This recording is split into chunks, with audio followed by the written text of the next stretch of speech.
Movie की शुरुआत होती है और हम दानवी नाम की एक लड़की को देखते हैं जो अपने स्कूल के लिए बारिश में भीगते हुए आगे बढ़ रही थी। स्कूल पहुंचने पर वो ऐसा सोचती है कि जल्द से जल्द क्लास खत्म हो जाए क्योंकि उसका पढ़ाई में मन बिल्कुल भी नहीं लगता। वो घड़ी की ओर देखकर वेट करने लगती है। तभी क्लास में मौजूद टीचर उसे किसी क्वेश्चन को सॉल्व करने के लिए बुलाते हैं, लेकिन वो ऐसा नहीं कर पाती तो उसके टीचर उसे बताते हैं कि उसके एग्जाम बहुत नजदीक आ गया है और इस तरह से तो वो फेल हो जाएगी। अब दानवी का डांट का कोटा पूरा हो चुका था। वो क्लास खत्म करके अपने घर पहुंचती है, जहां वो अपना मोबाइल उठाकर अपने फेवरेट कॉमेडियन का शो देखने लगती है। यहाँ भी उसकी माँ उसे डांटती है और कहती है कि 2 दिनों में तुम्हारा एग्जाम होने वाला है और तुम्हें अपने एग्जाम को लेकर थोड़ा भी फिक्र नहीं है। ऐसा सुनने के बाद दानवी अपनी माँ की बातों को अनसुना करके अपनी एक फ्रेंड साइहोंग के साथ क्लब चली जाती है, जहाँ पर वो दोनों बहुत ज्यादा मस्ती करते हैं और थक हार कर वो दोनों वापस अपने घर आ जाते हैं। अगले दिन हम दानवी को देखते हैं जो पूरी तरह से तैयार होकर अपना स्कूल बैग उठाकर एग्जाम देने के लिए जा रही होती है।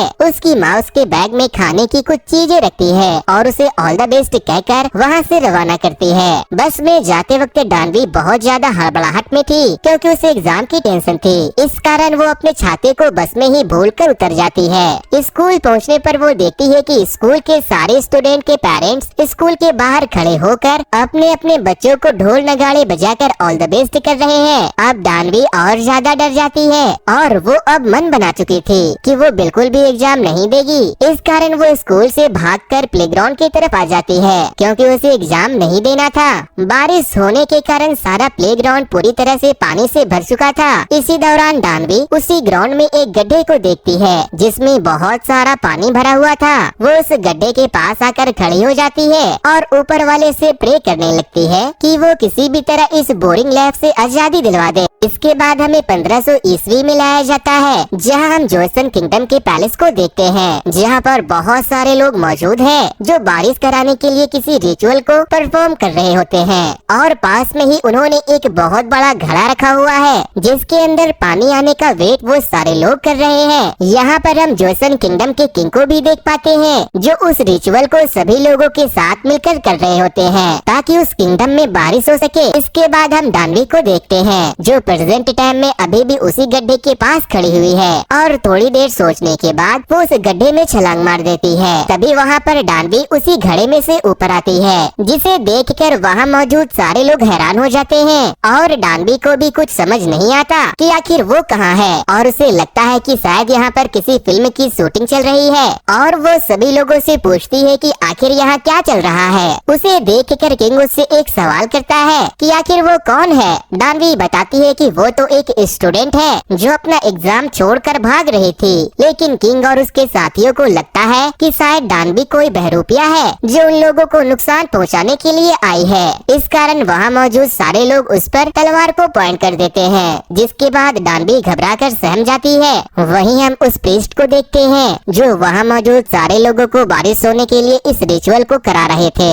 वो बताता है कि ये देवदूत द्वारा भेजी गई एक वरदान है और इसी के कारण हमारे किंगडम में बारिश होगी और दानवी भी उस प्रीस्ट की बातों में हाँ भर लेती है। उससे बचने के लिए कोई और चारा नजर नहीं आ रहा था, इस कारण वो ऐसा कह देती है। अब वहाँ मौजूद सारे लोगों को यकीन हो चुका था कि दानवी सचमुच में कोई देवदूत है जो बारिश कराने के लिए यहाँ आई हुई है। इस कारण वहाँ मौजूद सारे लोग उसको प्रणाम करने के लिए नीचे झुक जाते हैं और किंग जिसे दानवी पर बिल्कुल भी यकीन नहीं था, वो भी ना चाहते हुए अपनी आंख बंद करके उसे प्रणाम करने लगते हैं और इस बीच दानवी मौका देखकर वहाँ से भागने लगती है। वो भागते हुए एक जगह जाकर छुप जाती है, लेकिन वहाँ भी उसे खतरा महसूस होता है। इस कारण वो वहीं पर रखे हुए कुछ स्कॉलर यानी कि टीचर के कपड़े पहनकर वहाँ से गुजर रहे कुछ टीचरों के साथ मिलकर आगे बढ़ती है। अब सारे टीचर लोग मिलकर किंग के पैलेस में जाते हैं, जहाँ किंग ने सभी लोगों को बारिश कराने के लिए कोई नई तरकीब निकालने के लिए बुलाया था। किंग बताते हैं कि हमें अब साइंस और मैथ की मदद से बारिश करानी होगी और हमें पता लगाना होगा कि आखिर बारिश हो क्यों नहीं रही है। क्या हम टाइम को नहीं समझ पा रहे हैं या फिर बात कुछ और है। और इस बात का फायदा उठाकर दानवी सभी लोगों के बीच अपनी असली रूप में आ जाती है और किंग को बताती है कि वो मैथ में बहुत ज्यादा तेज है और वो उन लोगों की सारी प्रॉब्लम सॉल्व कर सकती है। इसके बाद किंग उसकी परीक्षा लेने के लिए उससे एक क्वेश्चन सॉल्व करने के लिए देते हैं, जिसे आसानी से डानवी सॉल्व कर देती है। किंग ये सब देखकर बहुत ज्यादा हैरान था, क्योंकि उस क्वेश्चन को वहाँ के बड़े बड़े टीचर सॉल्व नहीं कर पा रहे थे और डानवी ने उसे कुछ ही मिनटों में सॉल्व कर दिया। और अब उसे यकीन हो जाता है कि डानवी सचमुच में मैथ में बहुत तेज है। यहाँ हमें पता चलता है कि जो क्वेश्चन डानवी ने सॉल्व किया है वो डानवी के स्कूल में हर एक छोटे क्लास के बच्चे के बाएं हाथ का खेल था। डानवी से इम्प्रेस होकर किंग उसे उस किंगडम का टीचर घोषित कर देते हैं, यहाँ तक कि वो किंग को भी पढ़ाएगी। किंग उसे बताते हैं कि अगर उसने इस किंगडम में बारिश कराने में उनकी मदद की तो वो डानवी को वापस प्रेजेंट टाइम में आसानी से भेज देंगे। अब डानवी को भी उसी पैलेस के पास में ही एक रहने के लिए घर दिया जाता है और उसकी देखभाल के लिए एक बॉडीगार्ड को भी तैनात किया जाता है। डानवी को किंगडम में मौजूद सारे टीचर की ही तरह तैयार किया जाता है ताकि वो किंग को आसानी से पढ़ा सके। अब वो दिन आ गया था जब डानवी किंग को पढ़ाना स्टार्ट करती है। पहले दिन डानवी किंग को टेबल याद करवाती है और टेबल याद करवाते समय वो अपने आप को प्राउड फील करवाती है और उसे लगता है कि उससे बड़ा टीचर कोई हो ही नहीं सकता, क्योंकि किंग उसके सामने बेवकूफ था जिससे 2 का टेबल भी नहीं आता था। वो आसानी से किंग को पढ़ाने लगती है। वहाँ मौजूद सारे टीचर भी अब डानवी से पढ़ने लगते हैं। इस दौरान डानवी साइंस की कुछ चीजों के बारे में भी किंग और टीचरों को बताती है और ह्यूमन बॉडी पार्ट्स के बारे में भी उन लोगों को बताकर वह वाई लूटने लगती है। ये देखकर डानवी बहुत ज्यादा खुश थी, क्योंकि यहाँ पर उसे बहुत मान सम्मान मिल रहा था। एक दिन जब डानवी किंग को पढ़ा रही होती है तभी वहाँ पर उस किंगडम की क्वीन आ जाती है, जो दरअसल किंग की बीवी भी थी। उसे देखकर डानवी पूरी तरह से शॉक हो जाती है, क्योंकि क्वीन की शक्ल बिल्कुल डानवी की फ्रेंड साई होंग की तरह थी। इस कारण वो पूरी तरह से चौंक जाती है। उसे यकीन नहीं होता कि ऐसा कैसे हो सकता है। इस दौरान डानवी किंग को पसंद भी करने लगती है और वो उसे प्यार के बारे में भी बताती है। वो बताती है कि जब तुमको सच्चा प्यार होगा तो तुम्हारी धड़कन तेज हो जाएगी और दिल जोर जोर से धड़कने लगेगा, जिसे तुम हाथ से छूकर भी महसूस कर सकते हो। दोस्तों, आपके साथ भी क्या कभी ऐसा हुआ है? अगर हुआ हो तो मुझे कमेंट करके जरूर बताना। ये सुनकर किंग भी उसकी बातों को सीरियस ले लेता है। किंग के साथ डानवी बहुत सिक्योर फील कर रही थी। इसके बाद हम किंग और डानवी को देखते हैं, जो दोनों लोग मिलकर मैथ प्रॉब्लम सॉल्व कर रहे होते हैं। तभी किंग डानवी को कुछ संतरे देता है, जिसे डानवी एक ही झटके में खा जाती है, जिसे देखकर किंग बहुत ज्यादा हैरान होते हैं और डानवी को डांटने लगते हैं, क्योंकि उनके किंगडम में संतरे को कॉस्टली माना जाता था और उसे संभाल कर रखा जाता था। लेकिन डानवी ने संतरे को खा लिया था, इसीलिए किंग अब डानवी से बहुत नाराज थे। इस कारण वो उसे फुटबॉल ग्राउंड ले जाते हैं, जहां वो बार बार फुटबॉल को पैरों से मारकर डानवी को लाने के लिए कहते हैं। इस कारण डानवी भी बहुत ज्यादा उदास हो जाती है और उसे किंग के ऊपर गुस्सा आ जाता है और वो किंग से कहती है कि आखिर वो एक संतरे के लिए उससे इतना मेहनत क्यों करवा रहे हैं। लेकिन किंग उससे कोई भी जवाब नहीं देता। थोड़ी देर के बाद दोनों थक हार कर उसी ग्राउंड में लेट जाते हैं और इसी दौरान किंग का एक हाथ डानवी के चेस्ट पर आ जाता है, जिस वजह से डानवी थोड़ा अनकंफर्टेबल फील करती है और वो अपने चेस्ट से एक संतरा निकालकर किंग को दे देती है, जो उसने चुराया था। किंग उसी रात डानवी को किंगडम के बाहर घुमाने का प्लान बनाता है और उसे अपने साथ ले जाने के लिए रेडी करवाता है। किंग जब अपने कपड़े पहन रहा होता है तब वो बहुत ज्यादा नर्वस फील कर रहा था, क्योंकि उसकी धड़कन बहुत तेज हो चुकी थी और उसे लगता है कि शायद उसे डानवी से प्यार हो गया है, इसी वजह से उसकी धड़कन तेज हो गई है। इस डर के कारण वो पैलेस से बाहर ही नहीं निकलता और बाहर डानवी उसका वेट कर रही होती है। अगली सुबह हम क्वीन के फादर को देखते हैं, जो इस किंगडम के प्राइम मिनिस्टर हैं, जो क्वीन को बताते हैं कि उन्होंने किंग के खाने में कुछ दवा मिला दी है, जिस कारण क्वीन किंग के करीब जा सकती है। दरअसल किंग और क्वीन दोनों एक दूसरे के करीब बहुत कम ही आते थे और जब से डानवी आई है तब से किंग क्वीन की तरफ देख भी नहीं रहे थे। इस कारण प्राइम मिनिस्टर ने इस तरह का प्लान बनाया था। इधर हम देखते हैं कि वो खाना रेडी था जिसे किंग खाने वाले थे, लेकिन डानवी भी वही मौजूद थी। किंग सारा खाना डानवी को खिला देते हैं और उसे कल रात न आने के लिए माफी मांगते हैं। इधर हम क्वीन को देखते हैं, जो अब किंग को बेहोशी की हालत में समझकर उसके दरबार में आ चुकी थी, जिसे देखकर डानवी वहाँ पर छिप जाती है और क्वीन किंग को सीड्यूस करने की कोशिश करती है, लेकिन किंग उसे मना कर देता है। इधर डानवी भी अब बेहोश होने लगी थी, क्योंकि उसने वो नशीला खाना खा लिया था। अब डानवी की हालत बहुत ज्यादा खराब थी और क्वीन भी समझ चुकी थी कि वो बेहोशी वाला खाना डानवी ने खाया था। इस कारण वो वहाँ से चली जाती है। डानवी अब अजीब सी हरकतें व्यक्त करने लगती है। वो किंग के साथ अपने अंदर की फीलिंग जाहिर करती है। वो उसे बताती है कि वो उन्हें बहुत प्यार करती है और उनके गले लग जाती है और एक ही बेड पर जाकर सो जाती है। उसे जब होश आता है तो देखती है वो किंग के पास ही मौजूद है। इस कारण ही किंग उसे अपने घर तक छोड़ने के लिए कहता है। रास्ते में जब किंग डानवी को छोड़ने जा रहा था तो वो डानवी को बताता है कि वो यहाँ पर उसी के साथ रुक जाए, क्योंकि वो उसे हमेशा अपने साथ देखना चाहता है। वो उसे बहुत सारी चीजें देगा, लेकिन डानवी उसे बताती है कि वो तो कुछ दिनों की यहाँ पर मेहमान है, क्योंकि उसे अपने घर भी जाना है। उन दोनों की ये सारी बातें एक बहरूपिया भी सुन रहा होता है। दरअसल वो आदमी प्राइम मिनिस्टर का ही आदमी था, जो प्राइम मिनिस्टर को जाकर बताता है कि डानवी और किंग बहुत करीब आ चुके हैं, जिस कारण हमें डानवी को किसी भी तरह किंग से सजा दिलवानी होगी, क्योंकि किसी भी किंग के करीब एक आम लड़की कभी भी नहीं आ सकती थी।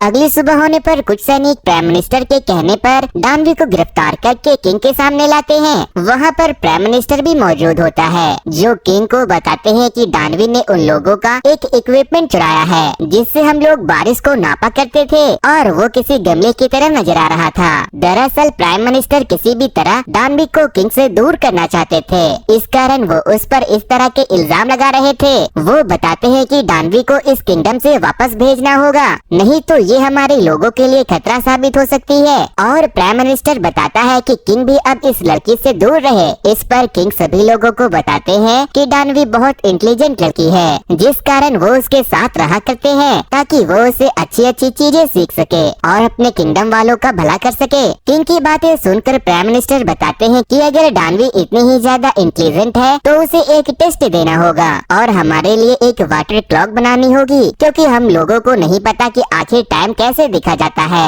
इस कारण वहाँ मौजूद सारे लोग भी इस चीज को लेकर बहुत ज्यादा सीरियस हो जाते हैं। किंग भी अब उन सारे लोगों की बात मान लेता है और वो कहता है कि जब तक डानवी उस वाटर क्लॉक को नहीं बना लेती तब तक वो पैलेस के अंदर नहीं आ सकती। इधर डानवी बहुत दुखी थी, क्योंकि वो किंग से नहीं मिल पा रही थी। वो पार्क से पूछती है कि क्या वो उसकी किसी तरह से मदद कर सकता है, जिससे वो उन लोगों को खुश कर सके और वाटर क्लॉक बना ले। वो अपने बॉडीगार्ड पार्क से मदद लेने की कोशिश करती है, लेकिन पार्क उसे बताता है कि जब तक वो किंग का ऑर्डर मान रहा था तब तक वो डानवी का गुलाम था, पर अब वो उसकी कोई मदद नहीं कर सकता। लेकिन डानवी किसी तरह उसे कन्विंस कर लेती है। अब डानवी अपने उस काम को करने के लिए पूरी मेहनत कर रही थी और पार्क भी उसका साथ निभा रहा था और बहुत दिनों के मेहनत के बल पर वो उस वाटर क्लॉक को बना लेती है। और हम देखते हैं कि किंगडम में अब बारिश भी शुरू हो चुकी है। किंग भीगते हुए बारिश में भागते हुए डानवी के पास आता है, क्योंकि उसने बहुत दिनों से डानवी को नहीं देखा था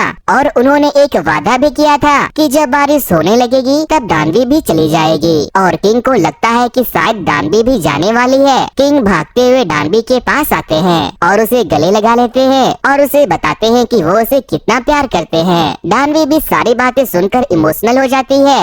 वो बताती है कि उन्होंने वाटर क्लॉक बना ली है। वो रोने लगती है और इसके बाद डानवी अपनी दुनिया में जाने के लिए तैयार थी और वहीं पास में ही पानी से भरे हुए एक गड्ढे में जाने लगती है, लेकिन किंग उसका हाथ पकड़कर वहीं रोक लेता है और गले लगा लेता है और इसी के साथ बारिश भी खत्म हो जाती है और डानवी भी अब वहाँ से नहीं जाने वाली। तभी वहाँ पर प्राइम मिनिस्टर का एक आदमी आ जाता है। किंग को डर था कि प्राइम मिनिस्टर के लोग डानवी का कत्ल कर सकते हैं, इस कारण वो डानवी को वहाँ से भगा कर ले जाते हैं और अपने बॉडीगार्ड पार्क के साथ डानवी को वहाँ से किसी सेफ जगह ले जाने के लिए भेज देते हैं। इधर हमें पता चलता है कि बॉडीगार्ड पार्क भी प्राइम मिनिस्टर से मिला हुआ है और वो किसी भी वक्त डानवी को खत्म कर सकता है, लेकिन पार्क ऐसा नहीं करता। वो डानवी को बिल्कुल खरोच भी नहीं आने देता। प्राइम मिनिस्टर के लोग वहाँ पहुँच चुके थे। पार्क डानवी को एक घोड़े पर सवार करके वहाँ से भगा देता है और वो बहुत सारे लोगों से मुकाबला करता है। इधर क्वीन को भी सारी बातें पता चल चुकी थी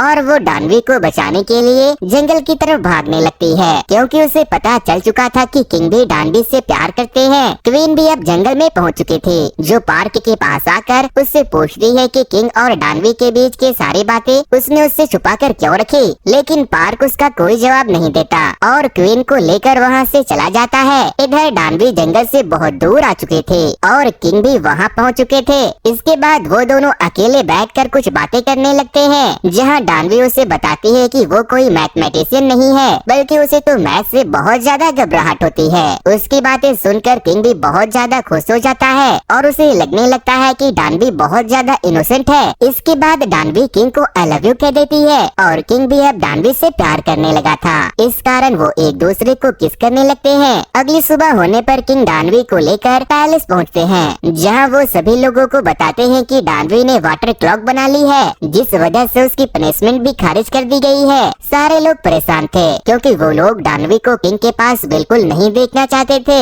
इधर डानवी अब क्वीन के करीब आने लगी थी। वो अपने पास रखे हुए कुछ खाने की चीजें क्वीन को खिलाती है और क्वीन भी अब समझ जाती है कि डानवी एक इनोसेंट है और एक बहुत सीधी सादी लड़की है जो किसी का बुरा नहीं चाहती। क्वीन अब समझ चुकी थी कि किंग भी अब डानवी के प्यार में पड़ चुके हैं। इस कारण वो अब डानवी को किंग के हवाले कर देती है और किंग से भी कह देती है कि वो अब डानवी के साथ ही रहे। इस बात से नाराज होकर प्राइम मिनिस्टर क्वीन को समझाते हैं, लेकिन क्वीन उसकी किसी बात को नहीं मानती और खुद ही डानवी को तैयार करने लगती है ताकि वो किंग के पास जाकर उनके साथ बेड पर एक साथ सोए। इधर डानवी को कुछ भी नहीं पता था कि आखिर उसके साथ हो क्या रहा है। इस कारण वो वहाँ से भागने लगती है, लेकिन किंग वहाँ आ जाते हैं जो उसे अपने साथ अपने कमरे में ले जाकर बेड पर सुला देता है और उसे गले लगा लेता है। लेकिन डानवी अभी भी नहीं समझी थी। इस दौरान किंग उसे बताता है कि ऐसी कोई बात नहीं है, वो दोनों सिर्फ एक दोस्त की तरह हमेशा रहेंगे। ये बात सुनकर डानवी भी उसी के साथ उसी बेड पर सो जाती है। इसके बाद किंग डानवी को बताता है कि वो किंगडम के लिए एक नई लैंग्वेज खोजना चाहता है और वो इसकी रिसर्च कई दिनों से कर रहा है। वो डानवी से इस चीज के लिए मदद मांगता है और डानवी भी बिना कुछ सोचे समझे उसकी मदद के लिए तैयार हो जाती है और वह दोनों लोग मिलकर एक नई लैंग्वेज बनाते हैं। इसके बाद किंग डानवी को लेकर अपने सीक्रेट रूम में जाता है, जहां उसने चारों तरफ कुछ सीक्रेट छुपा कर रखे थे और वहां पर हमें उन्हीं लैंग्वेज के कुछ पन्ने को देख पाते हैं जो उसी कमरे में मौजूद थे। किंग डानवी को उसी कमरे में छोड़कर वहां से चला जाता है। तभी एक आदमी वहां आकर तलवार से डानवी पर अटैक कर देता है और डानवी वहीं बेहोश हो जाती है। वो आदमी डानवी को पूरी तरह से जलाकर राख करने के लिए उस कमरे में आग लगा देता है और वहां से चला जाता है। इधर किंग को भी पता चल चुका था कि उस रूम में आग लग चुकी है और उसे पता था कि डानवी वहां पर मौजूद थी। किंग डानवी को वहां से किसी तरह से बाहर निकाल लेते हैं। इसके बाद हम डानवी को देखते हैं जो पूरी तरह से ठीक है। दरअसल वो तलवार उसके पीठ पर टंगे हुए बैग पर लगी थी, जिसमें मैथ के कुछ बुक थे। किंग अगली सुबह होने पर सभी मुजरिमों को सजा देने लगते हैं, जो प्राइम मिनिस्टर के ही लोग थे जिन्होंने डानवी को खत्म करने का प्लान बनाया था। किंग उन सभी लोगों को सजा दे देते हैं और अब उस किंगडम में सारी चीजें बिल्कुल ठीक थी। वहाँ पर बारिश भी हो चुकी थी और वाटर क्लॉक भी बन चुका था और किंगडम के लिए एक नई लैंग्वेज भी बन चुकी थी।